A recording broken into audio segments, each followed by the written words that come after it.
Tetras, vidas, vueltas y ejes del mundo. Es una ojeada plural al mundo y también un espacio en el que el auditorio y los conductores pueden reconocer varios ángulos de análisis.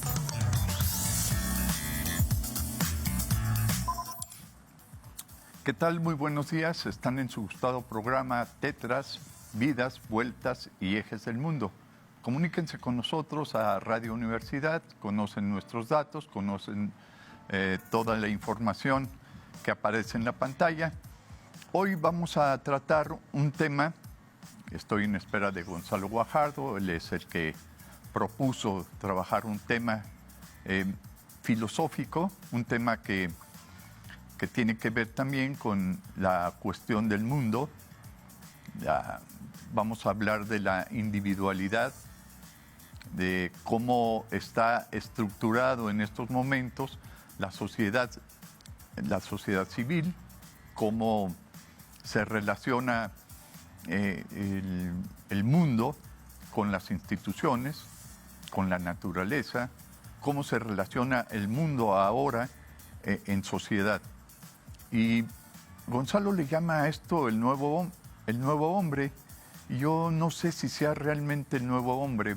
Lo que sí sé es que hay muchas vicisitudes que el individuo tiene que superar frente a múltiples determinaciones, y esta multiculturalidad, algunos le llamarían mundialización. Yo considero que esta mundialización va estructurando una política de determinación del individuo, y en esa determinación del individuo no le queda otra más que trabajar, pensar, construir lo que se ha generado para el mundo en sus distintas regiones, en sus distintas ubicaciones de la nación o en sus distintas ubicaciones de sociedad. Entonces, yo en varias ocasiones he hablado de una especie de ubicación mapeada, un mapa en donde te dicen perfectamente: usted está aquí. Pero ese usted está aquí parece que es un usted está aquí en libertad. La verdad es que no hay tal libertad. La individualidad, la independencia que aparentemente el sujeto tiene como formas de libertad, en ese usted está aquí hay múltiples determinaciones. Si en ese usted está aquí podemos hablar de cómo la relación que establecemos, por ejemplo, con la escuela, tiene un programa de actividades, y ese programa de actividades define lo que se va a hacer en la relación que se establece entre el maestro y el alumno. El maestro utiliza un método, una didáctica, para enseñar a los estudiantes, y esa enseñanza que se le da a los estudiantes depende de un plan de estudios, un programa de estudios. Y entonces ese programa de estudios fue elaborado ex professo por una orientación y una determinación de la Secretaría de Educación Pública, y técnicamente esa organización de los planes de estudio tienen una estrategia, una metodología establecida a manera de diseño curricular.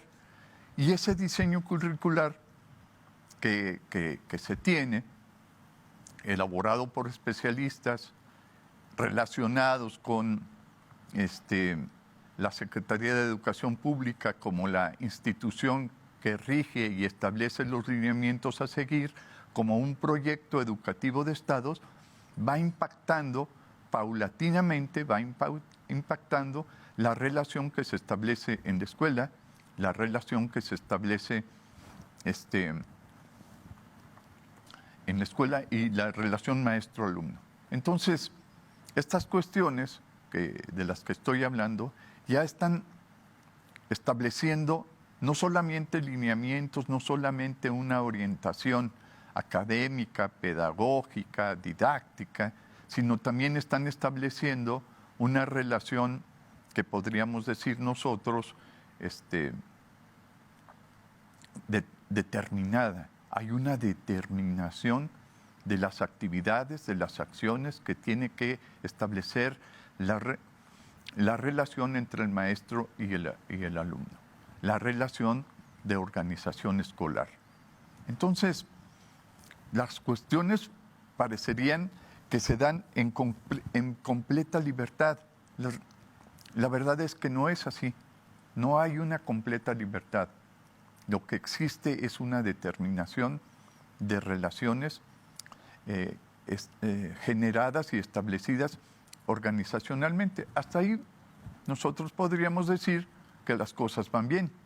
Sin embargo, la institución SEP, con todos sus determinamientos y lineamientos de política y de diseño para la elaboración de los planes y programas de estudio, tiene que ver también con una forma de organización de las universidades, de la organización de las escuelas, tiene que ver con una determinación de política educativa como proyecto de Estado. Hasta ahí, insisto, parece que nosotros nos estamos definiendo y teniendo una identidad muy clara alrededor de la formación del individuo y la conformación de una sociedad. Si la SEP se pregunta, si las instituciones educativas se preguntan a qué obedece esta formas de relación, esta propuesta educativa, esta manera de formar al individuo y a la sociedad, parece que vamos construyendo paulatinamente una identidad social, una identidad nacional. Estamos siguiendo paulatinamente la identidad de una nación, con sus propias leyes, con su propia política, con su propia definición de sociedad, con sus regionalismos. Y ahí está el individuo, y que podríamos decir el mexicano. Hasta aquí, insisto en que parece que no habría tanto problema, porque le compete a la nación y sus instituciones generar distintas formas de vida. El problema, yo diría, que también tendríamos que ver qué tipo de determinaciones económicas, políticas, qué tipo de determinaciones de ubicación geográfica están presentando la organización de la sociedad mexicana. Y ahí nosotros vemos cómo hay compromisos económicos y políticos que adquiere la nación con ciertos países y sobre todo los países más dominantes. Cuando nosotros tocamos ya ese tipo de compromisos y determinaciones políticas, pensamos en que el individuo sigue siendo libre, que el individuo sigue teniendo su propia independencia, su propia individualidad. Y lo que podemos reconocer es que es su individualidad, su conformación del pensamiento está siendo determinada no por su individualidad, sino por las relaciones que establecen con el otro, las relaciones que establece con el mundo. Esas relaciones están generando su propia forma de pensar y su propia forma de actuar. Entonces, hay determinaciones de organización, hay determinaciones de organización de la sociedad, pero también hay determinaciones interpersonales, intersubjetivas, que nos van llevando a comprometernos socialmente con otras diversas formas de pensar. Y en la actualidad eso podría dar lugar a lo que se explica sociológicamente como multiculturalidad. No considero que pudiéramos pensar con explicaciones sociológicas que esta individualidad que tenemos como personas está libre de determinaciones. Yo insistiría en que nuestra individualidad, nuestra independencia, nuestra libertad está determinada y estructurada por múltiples determinaciones de carácter político, de carácter económico y sobre todo, lástima que no está Gonzalo aquí, pero sí me gustaría decir que hay múltiples determinaciones de carácter filosófico. Si vemos en estos momentos como una forma de explicación cómo los medios masivos de información están generando, pareciera ser que un discurso, una narrativa que comparten permanentemente, porque esa narrativa, ese discurso es de ubicar al individuo, a la persona, como el máximo responsable de los temas, de los grandes temas que están pasando en el mundo, como la contaminación, como el calentamiento global, como el excesivo consumo de agua. Hay muchos temas de política pública y de carencias sociales en donde estas determinaciones en donde usted está aquí le adjudican la principal responsabilidad de que las cosas anden mal en el mundo. Y los medios masivos de comunicación van generando ese discurso, esa narrativa compartida. Pareciera ser que se ponen de acuerdo en qué es lo que deben de decir para responsabilizar principalmente a la persona individual de las cosas que están pasando en la sociedad, de las cosas que están pasando en el mundo. Y esto, para muchos clásicos, podría decir, ¿y qué no es así? ¿Qué no la mayor parte de los problemas creados, construidos, es un problema que se genera individualmente? Y lo que estoy planteando es el proceso inverso, una lógica en donde existen múltiples determinaciones y en esas múltiples determinaciones se van concretando en las actividades, en las relaciones que establece el individuo. Si pensáramos entonces en esa lógica de la determinación, podríamos señalar que el papel de los organismos internacionales, el papel que juegan la ONU, la OCDE, el Fondo Monetario Internacional, el Banco Mundial, la UNESCO, estas grandes organizaciones, estas instituciones creadas para el mundo, en su funcionamiento, en sus relaciones, pues todas estas funciones asignadas a esas organizaciones son el plan estructural que sobredetermina y estructura las distintas formas de relación. Entonces, ¿cuál individualidad, cuál independencia, cuál libertad, cuál libre albedrío? Me parece que es muy complicado sostenerlo desde el individuo persona. Tendríamos que buscar otras formas de explicación. Y esas formas de explicación no son tan fácil acceder a ellas. La complejidad de las relaciones que se establecen hoy en el mundo nos deja en condiciones de poca resistencia y de poca defensa para compartir nuestro pensamiento con el pensamiento de un ciudadano o de un individuo suizo, de un individuo norteamericano, de un individuo alemán. Estamos compartiendo esas múltiples determinaciones que posteriormente serán llevadas a cabo en las relaciones que establecemos en nuestra vida cotidiana. Bienvenido, Gonzalo Guajardo. ¿Qué tal? Yo te voy a disculpar, ¿no? ¿Qué remedio? ¿Qué remedio?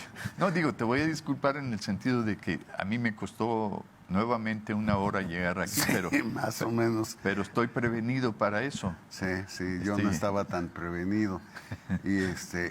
Pero venía oyendo lo que tú decías. Ajá. Particularmente me llamó la atención esto que señalabas de usted está aquí, que te dice el controlador del tránsito por tu teléfono, ¿no? Usted está aquí. Y yo me preguntaba, ¿y dónde es aquí? Porque no me puedo mover hacia ningún lado, no puedo salir de ninguna manera. Entonces, usted está aquí. Pero ese usted, que yo lo estaba oyendo, usted está aquí, yo no era el único usted. Cada uno de todos los demás que estábamos en este tránsito era el usted. ¿Te acuerdas de esa película? No sé si fue de los 70, más o menos, siglo pasado, pero la película se llamaba Atrapado y sin salida. Claro. Jack Nicholson. Sí, de Jack Nicholson. Una actuación genial, la de él allí, ¿no? Ahí mostró toda su capacidad histriónica, pero de una forma sorprendente. Sí, lo recuerdo, pero ¿a qué lo traes a colación? Lo traigo a colación porque me pregunto si en verdad estamos atrapados y sin salida por esas explicaciones que yo daba anteriormente con relación a múltiples determinaciones. Exacto. ¿Sí? Y él, por más que quiso salirse de los vínculos y de las relaciones con la sociedad, era considerado, pues, una persona loca, una persona desequilibrada, una persona que no respetaba los límites y las determinaciones sociales. Y por lo tanto peligrosa para el sistema. Demasiado peligrosa para el sistema. Sí. Y entonces la mejor manera de controlarlo era a través de camisa de fuerza, a través de electroshocks, a través de la coerción, de la represión. Entonces, en esa lógica nos ubicamos y es socialmente aceptada en la medida en que incumplamos las normas y las determinaciones. Entonces, yo hacía una pregunta hace un rato: ¿cuál libertad? ¿Cuál independencia? ¿Cuál libre albedrío? No existe eso. Lo que existen son múltiples determinaciones. Exacto, y por eso yo iniciaba mi conversación contigo hoy preguntando qué significa usted está aquí, o la multivocidad, es decir, las múltiples interpretaciones que puede tener el usted está aquí, porque cada uno de los que estábamos en tránsito, estábamos oyendo usted está aquí, pero cada uno, de suerte que aunque la formulación lingüística usted está aquí es en singular, en realidad era un plural. ¿Sí? Y eso me llevó a preguntarme, perdón que me meta en camisa de 11 varas, pero ya que, ¿sí? ¿A quién se refiere el sistema cuando dice usted está aquí? Es decir, ese usted no es el individuo singular, no es el sujeto unívoco que está configurado como Sergio Becerril, sino es un usted o un sujeto que es tan colectivo que es incluso anónimo. ¿Qué sujeto? Justamente, Pues sí. esa es la pregunta, ¿sí? O sea, ¿a quién se refieren? Y sujeto tiene al menos dos acepciones muy interesantes en el español. El sujeto, cuando decimos, nos enseñaban gramática en la escuela primaria, sujeto, verbo y complemento, ¿sí? Sujeto era el actor de la acción que se decía del verbo, ¿no? Por ejemplo, usted camina hacia el programa, ¿sí? Usted, es la persona que realiza la acción. ¿Cuál acción? Camina. Usted camina hacia el programa. Ese era el complemento. De manera que podríamos decir que sujeto ocupa la parte más importante del enunciado lingüístico porque se identifica con eso a quien determina sus acciones, a quien las ejecuta, a quien las decide. En ese sentido es muy interesante sujeto. Pero tú estabas hablando también de Atrapados sin salida, acerca del papel que fungía ahí Jack Nicholson, que era un sujeto sujetado. Sujeto sujetado. De manera que sujeto puede ser aquel que decide su acción, que la determina, pero también puede ser sujeto porque está sujetado, es decir, está sometido, es decir, está sobredeterminado, que es de lo que tú estabas hablando, de las múltiples sobredeterminaciones de orden económico, de orden ideológico, de orden empresarial, de orden afectivo, de orden incluso de sed, de hambre, etcétera, que te van determinando. Tú ya no tienes la posibilidad, Sergio, y menos si estás enfermo en cama, de tomar decisiones. Eres un sujeto sujetado. Un sujeto gramatical. El que realiza. Eres un sujeto gramatical, sí, porque tú eres el que realiza la acción. Pero también el sujeto sobre el que recae la acción. Así es, y por lo tanto, esa incógnita tan fuerte que era lo que yo quería, a final de cuentas llegar, la incógnita que significa sujeto. Y no me queda ninguna duda de que el desarrollo de la sociedad contemporánea nos está conduciendo en buena medida justo a esta contradicción. Justo. O sea, la de un sujeto que presumiblemente determina sus propias actividades, las decide y las ejecuta, pero un sujeto que a la vez está sobredeterminado y que no tiene ninguna posibilidad de decidir. Yo he escuchado en las relaciones de los distintos programas que hemos compartido, Gonzalo, yo he escuchado, por ejemplo, en el cuidado del agua, cómo responsabilizamos a la persona, al individuo, sobre el acto que realiza en el cuidado del agua, más bien en el descuido que hace del consumo de agua.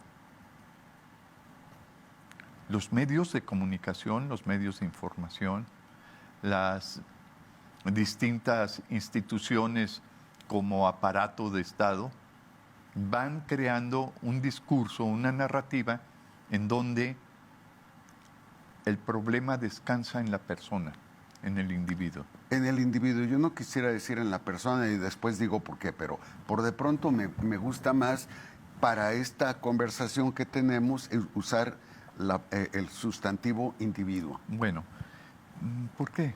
¿Por qué qué? Porque todo recae en el individuo. Ajá, ajá. Cuando el individuo, en esta lógica desde donde estamos estructurando nuestras distintas explicaciones, estamos diciendo que sobre el individuo recaen las acciones. Ajá. Y lo convierten en sujeto, sujetado a múltiples determinaciones. ¿Por qué caer en eso? Cuando tendríamos que hacer una verdadera revolución del pensamiento para desentrañar la lógica desde donde las organizaciones y sus intereses económicos y sus intereses políticos y sus intereses de control social establecen un discurso y múltiples determinaciones para dejar al sujeto sujetado, para dejar al sujeto determinado de múltiples maneras como el sujeto sobre el que recae la acción. Y las acciones que realiza el sujeto como sujeto gramatical, esas acciones que realiza no son porque él las quiera realizar, sino porque ha estado en esa lógica de la sociedad, en esa lógica de la organización, en esa lógica educativa, en esa lógica de poder, en esa lógica de la política, ha estado siendo determinado. Mira, yo quiero esbozar, aunque sea brevemente, antes de la pausa que vamos a hacer enseguida, quisiera esbozar una idea a partir del libro de Génesis, de la Biblia, ¿sí? El capítulo 11 del libro del Génesis inicia un relato que para todos nosotros es bastante familiar, aunque tal vez no lo hayamos desbrozado con cuidado, ¿no? Me refiero al pasaje de la Torre de Babel. Porque comienza así el capítulo 11. Todo el mundo tenía un mismo idioma y usaba las mismas expresiones.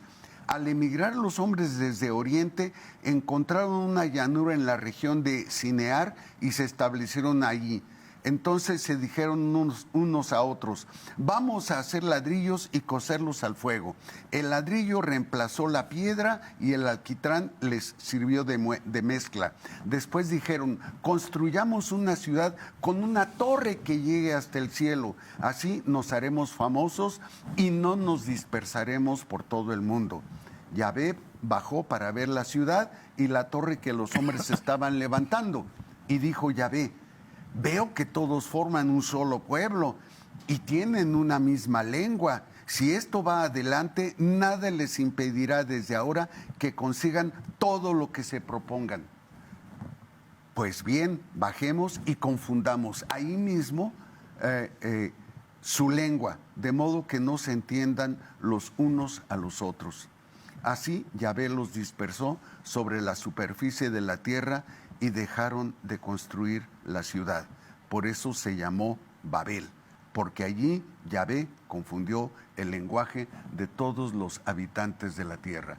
Me parece que hay una terrible confusión entre todos nosotros, no porque necesariamente hablemos una lengua gramatical diferente, es decir, aquí estamos tú y yo conversando en español y seguramente la mayoría de la teleaudiencia que nos sigue también es hispanohablante y por lo tanto nos comprende bien, es decir, estamos hablando con los mismos códigos lingüísticos. Sin embargo, la estructura de cada una de nuestras palabras y la correlación que hacemos entre los diferentes elementos de ese lenguaje son diferentes. Y por lo tanto estamos queriendo sugerir un montón de cosas o suponemos que los demás nos están entendiendo un montón de cosas y lo que a final de cuentas se está dando entre nosotros es la diferencia, la separación, la dispersión.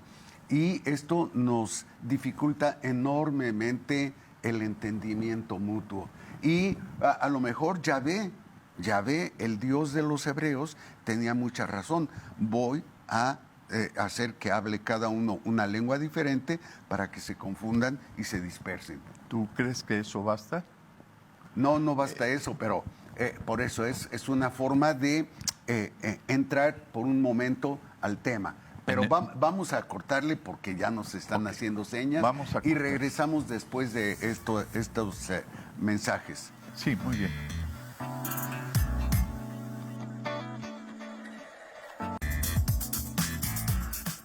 Bueno, regresamos. Bueno, Gonzalo, tú nos has leído una parte del Génesis. Sí, parte del capítulo 11. Ajá.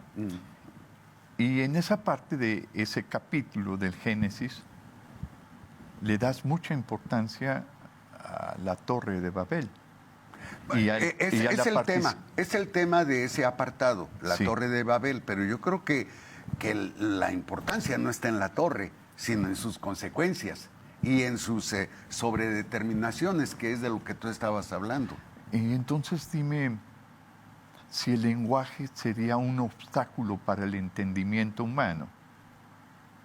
Y Yahvé los confundió en el lenguaje. Por hacer que hablaran diferente cada uno. Ajá. Y no se podían ya entender entre Entonces, sí. ¿cuál es el problema real o uno de los problemas sobre el que recae el poder de Yahvé para confundirlos desde el lenguaje? Si hablamos un solo lenguaje, ¿nos pondremos de acuerdo? ¿Estaríamos conformes con la forma de interactuar para construir lo que queramos y llegar a trascender? Esa es una forma de explicar esto, que no estamos hablando el mismo lenguaje para las distintas formas de entendimiento. Yo antes quisiera hacer una salvedad, porque ciertamente en la narración de la Torre de Babel remite al uso del lenguaje y a la similitud de los vocablos o de las estructuras lingüísticas que usaban todos los miembros Porque ahí de ahí. está el relato religioso. Sí. Hasta ahí está el relato religioso. Pero yo quisiera, por eso digo, hacer diversas salvedades, porque tú y yo y muchos otros más que seguramente ahora nos están viendo u oyendo, saben que la diferencia de lenguas no es necesariamente un castigo, no es necesariamente un obstáculo para la comprensión de unos con otros, sino que la diferencia de lenguas remite más bien a la diferencia de contextos geográficos, climáticos, zonales, económicos, relacionales, donde nos encontramos, y entonces tenemos que hablar justamente con un lenguaje que nos posibilite designar o señalar aquello que es nuestro escenario de vida, ¿no? No es lo mismo, por ejemplo, si tú y yo estuviéramos haciendo este programa, por ejemplo, sentados en medio de una selva, por ejemplo, en Quintana Roo, o estarlo haciendo justamente en el corazón de un desierto de Sonora, o qué sé yo. Estamos justamente en Querétaro y desde aquí estamos tratando de dirigirnos a los demás, y desde luego que nuestras referencias son las conocidas por nuestra audiencia y por nosotros mismos. Entonces podemos hablar, por ejemplo, del tránsito que está en estos momentos intragable en Querétaro por la serie de obras que se están realizando. No sé a quién se le ocurrió pensar que esa era una buena opción. Probablemente se les ocurrió a los que con eso están ganando dinero. Mucho dinero, ¿sí? Pero para la población en realidad está significando un entorpecimiento de la vida cotidiana. Pero bueno, eso lo podemos decir precisamente aquí, porque esta es nuestra realidad. De manera que el lenguaje que usamos nos posibilita referirnos, aludir precisamente a nuestras experiencias, pero los que están en otras condiciones, entonces tienen que usar otros lenguajes. Y bueno, eso es para decirlo de una manera muy, muy genérica todavía, ¿no? Pero podríamos hablar de los nombres de los animales. Y entonces los nombres de los animales tienen que ser totalmente diferentes. Podríamos referirnos a los nombres de las plantas, de la naturaleza. Tendrían que ser totalmente diferentes, porque son justamente diferentes las plantas, los animales y la naturaleza en que cada uno de nosotros se mueve. En ese sentido, el lenguaje y su pluralidad más bien son una riqueza, porque nos posibilita identificar las características y especificidades de cada zona, de donde nos podemos mover. De manera que la narración que está en el Génesis en referencia a la Torre de Babel y que envía Yahvé el castigo, confundiendo las lenguas y haciendo que ya no hablen todos la misma lengua y por lo tanto no se puedan entender entre sí, desde luego que corresponde a una tradición tribal de la tribu de Yahvé, ¿no? Perdón, de la tribu de Judá. ¿Sí? Eso es lógico y entonces entre ellos había una lengua, pero si se van separando, se van diferenciando, pues entonces se va identificando que hay diferentes horizontes en el mundo y que en cada lugar tienen que hablar de la misma manera, pero para ellos... ¿Y que no eso es conveniente para la libertad? ¿El qué? La pluralidad. Exacto, por eso para ellos en esos momentos estar hablando una misma lengua era la lengua enseñada justamente por la autoridad o era la lengua de la tradición que les permitía dirigirse a Yahvé. Pero en otros espacios no está esa exigencia o esa necesidad. ¿Sí? Y entonces las múltiples determinaciones no nos invitan a aceptar la pluralidad de pensamiento, la pluralidad de lenguaje. Eres muy generoso, Sergio, eres muy generoso, porque si nos remitimos otra vez a la lectura del capítulo 11 del Génesis, justamente que Dios es la determinación fundamental. Justamente. Entonces... A ver, explícame. No, ahí voy. Entonces, justamente esta narración específica lo que estaba exigiendo a la población lectora 5,000 años atrás, le estaba diciendo, sométete a tu autoridad, sométete a tu Dios. No andes buscando por otro lado. Ese es el único camino. El que yo te he enseñado con esta lengua y a reconocerme y a obedecerme, es el verdadero camino para que seas hombre. Quiero decir, ser humano. ¿Sí? Es el único. Y por lo tanto, hay un desconocimiento justamente de la diversidad que significa el mundo, o si tú quieres decirlo, el Medio Oriente de aquella época que es donde se está escribiendo esto, ¿no? Entonces, no importa que estemos confundidos en nuestra habla, no importa. Es que no es confusión, es pluralidad. Son cosas diferentes. Es confundir cuando tú me hablas y yo no entiendo, no sé qué onda, no sé qué, pero puedo yo tratar de entender no las palabras específicas, sino el contexto del que tú me estás hablando, de donde tú vienes, ¿sí? Y entonces nosotros, por ejemplo, recibimos aquí, por decir algo, a migrantes sudamericanos o a migrantes haitianos o chinos. Sí, de diversos lugares. No sé si haya tantos chinos ahora. ¿Sí? Antes sí había muchos, ahora no estoy seguro. Pero ciertamente de varios lugares, más allá de si me están hablando en árabe, si me están hablando en portugués, si me están hablando en no sé qué lengua, bantú o algo así, más allá, yo puedo entender su condición de dolor, su condición de búsqueda, su condición de urgencia, de manera que no es solo el uso de ciertos vocablos lo que nos posibilita entendernos. La comprensión del ser humano, si bien descansa en buena medida en el uso de un lenguaje, ¿sí?, no es el único factor de entendernos. Estoy de acuerdo, pero vamos a meternos un poco a la estructura del lenguaje, Gonzalo. El entendimiento, es decir, el significado de las palabras, el significado de los signos, de los símbolos, el significado de las cosas, te lleva a un entendimiento. Pero también te puede llevar a distintas formas de representación. Desde luego.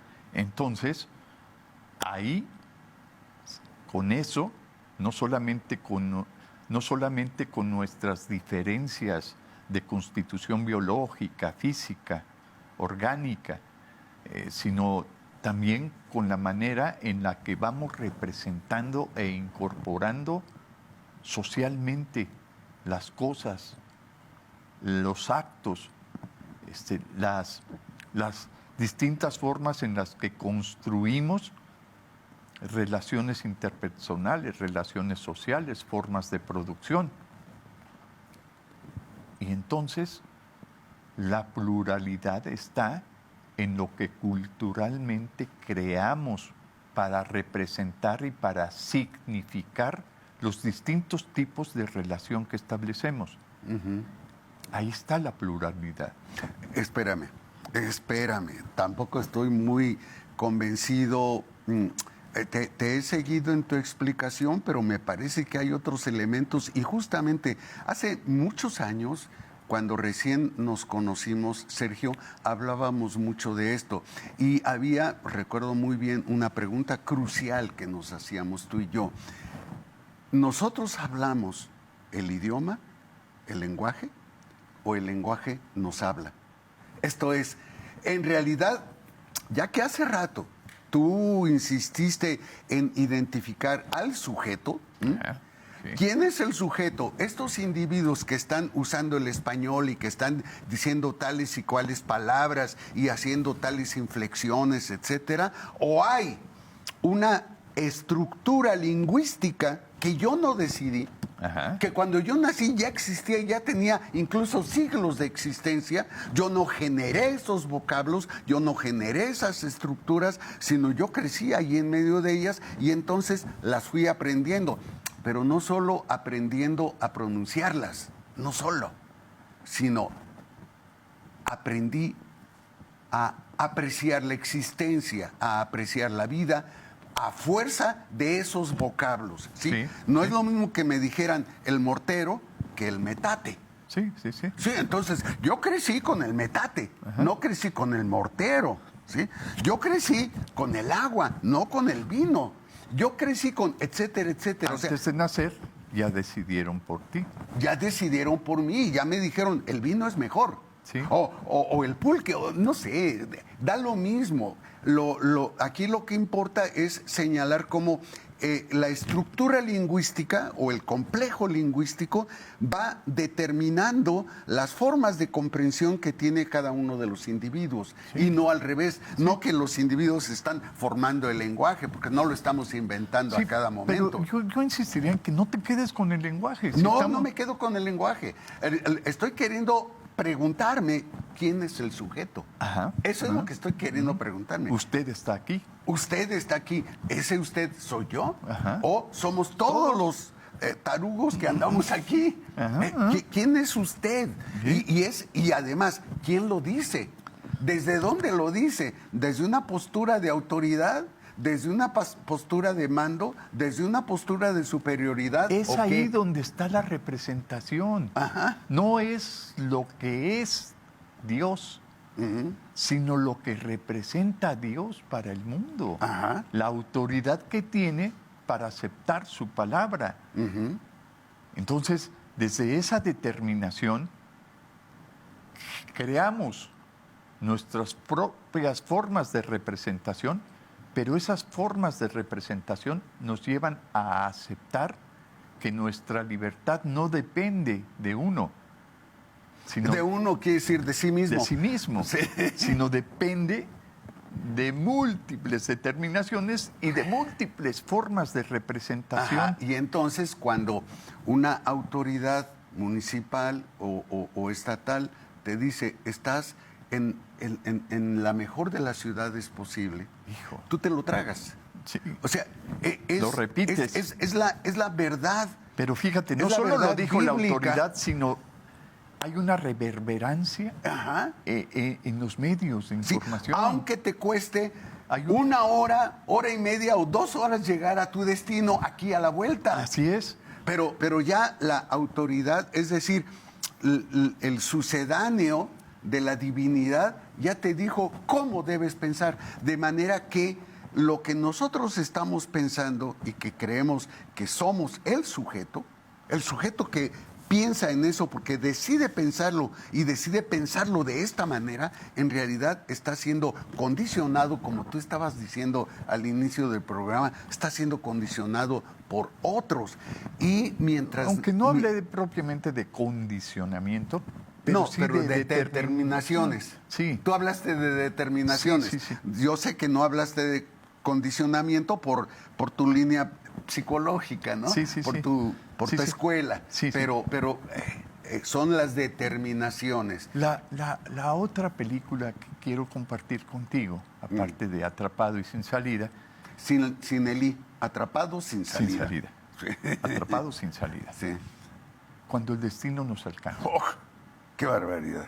¿Qué te parece? Oh, Para gran parte de nuestra audiencia. yo creo que la mayoría no sabe de qué estamos hablando. ¿De qué trata esa? Ya está por ahí llegando nuestra forma de decisión para Cuando aceptar que el destino nos alcanza. Sí, cuando el destino nos alcance es una película que en su época, no recuerdo cuándo se hizo, tal vez en los años 60. Más o menos, sí.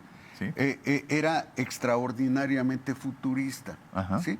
Y hablaba precisamente de una condición social que se habría de dar, socioeconómica, no nomás social, socioeconómica que se habría de dar, donde justamente los recursos para la alimentación y la sobrevivencia serían ya insuficientes. Ajá. Entonces, bueno, y la gente vivía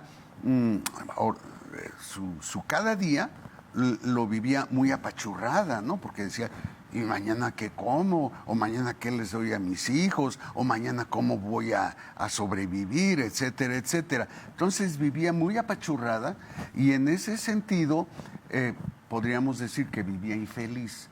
Uh-huh. Entonces había un programa de generar felicidad o gusto a los seres humanos, pero en los últimos momentos de su vida, precisamente para que no murieran con el dolor y por lo tanto no infectaran con hiel, con excreciones de dolor, ¿sí? Su propia carne, porque los mataban o los llevaban a la buena muerte justamente en un ambiente de tranquilidad, de disfrute, de goce, etcétera, para que justamente su cuerpo no quedara contaminado. ¿Por qué?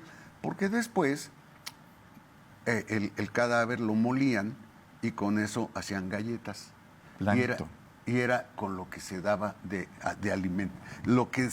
alimentación a la población en general. Uh-huh. O sea, come la felicidad. Uh-huh. La felicidad que te dejaron tus antecesores. ¿Sí? ¿Sí? Sí, es tremenda, tremenda. Recuerdo que yo la vi, la película 3, 4, 5 veces, y cada vez que salíamos, que yo sabía perfectamente toda la trama, cada vez que yo salía con mucho dolor, sí, pero también con mucha rabia, ¿sabes? Con mucha rabia porque yo ya veía que el gran Tlatoani mexicano o de cualquier otro país, el gran Tlatoani decidía y definía la forma de vida de su gente. Y por eso yo siempre me pregunté, ¿cuál es el sujeto? Ajá. Pero no me estoy refiriendo al sujeto gramatical, sino al que toma las decisiones, bajo el cual nosotros estamos sometidos y sin que nos demos cuenta de que estamos sometidos, pensamos que ahora me voy a ir de vacaciones a tal lugar. ¿Verdad? Ahora me voy a ir de vacaciones a tal lugar. Qué fregón eres, ¿no? Muy libre, ya decidiste irte para allá. No, es que sí me alcanzo. Alguien decidió por ti que te alcanzara, ¿cierto? ¿Y a qué lugar vas a ir? ¿A qué lugar vas a ir? Porque hay una serie de anuncios que te dicen, visite tal lugar, y entonces tú, encantado. Y entonces, Gonzo, ¿y el usted está aquí? El usted está aquí me parece a mí que es una de tantas articulaciones del lenguaje para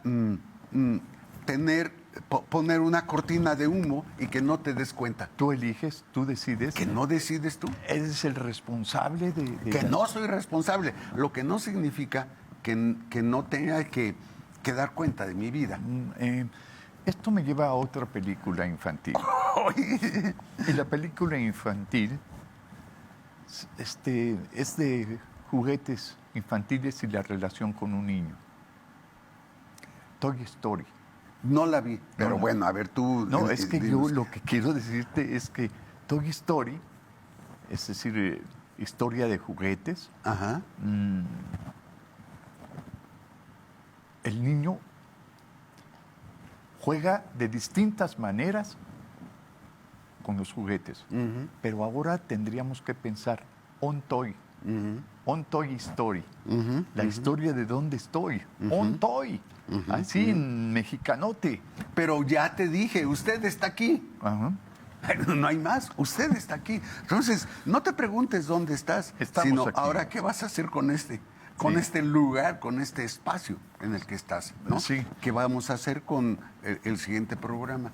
Pues sí, que Pues vamos invitar a los compañeros a que sigan viéndonos y compartiendo con nosotros nuestras inquietudes. Yo espero que reflexionemos sobre esto, porque tú te fuiste al Génesis y terminamos con on Toy. Con el apocalipsis.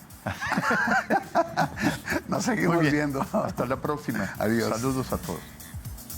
Esto fue Tetras, Vidas, Vueltas y Ejes del Mundo.